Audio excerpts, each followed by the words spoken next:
మోడీ సర్కార్ ఆంధ్రాకి ఇస్తున్న ప్రయారిటీకి సజీవ సాక్ష్యం ఇది. పిఎం శ్రీ అని ఒక ప్రోగ్రాం ఉంది. దాని ప్రకారం ఇదేంటంటే ప్రధానమంత్రి స్కూల్స్ ఫర్ రైజింగ్ ఇండియా.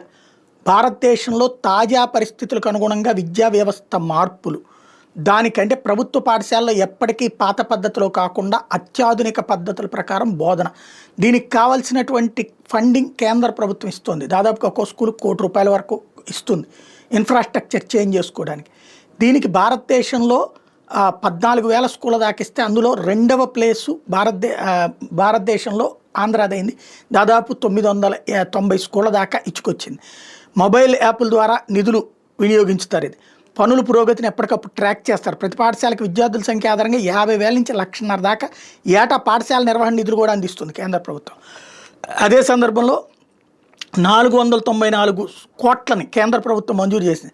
అదనంగా మరో 87 కోట్లను కూడా విడుదల చేసింది. ఈ పాఠశాలలో మౌలిక సదుపాయాల కల్పనకి ప్రత్యేక చర్యలు తీసుకున్నారు. గ్రీన్ స్కూల్స్గా అభివృద్ధి చేయడం, సౌర విద్యుత్ ఉత్పత్తి, నీటి సంరక్షణ, వ్యర్థాల నిర్వహణ లాంటివి కూడా చేస్తారు. ఓవరాల్గా ఈ పాఠశాలలో కావాల్సింది ఏంటంటే 21st సెంచరీకి అనుగుణంగా ఎక్స్పర్టైజేషన్ ఇవ్వటం, ఇతర పాఠశాలకు మార్గదర్శకంగా వహించేలా తీర్చిదిద్దడం, ఉపాధ్యాయులకు ఎప్పటికప్పుడు అప్డేటెడ్ టాలెంట్స్, డిజిటల్ టెక్నాలజీ మీద ట్రైనింగ్ ఇవ్వడం, సైన్స్ ల్యాబ్స్, గ్రంథాలయాలు ఏర్పడడం.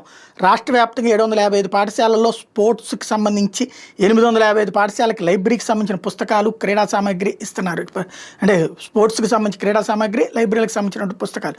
794 పాఠశాలలో 10 ట్రేడ్స్లో 1.8 లక్షల మందికి పైగా శిక్షణ పొందుతున్నారు. 529 పాఠశాలలో వర్షపు నీరు సద్వినియోగం చేసుకుంటున్నారు. 532 పాఠశాలలో మధ్యాహ్న భోజనం, వంట, కిచెన్ గార్డెన్స్ ఉన్నాయి. 855 పాఠశాలలో పాఠశాల నాణ్యత మదింపు ప్రక్రియ అమలవుతోంది.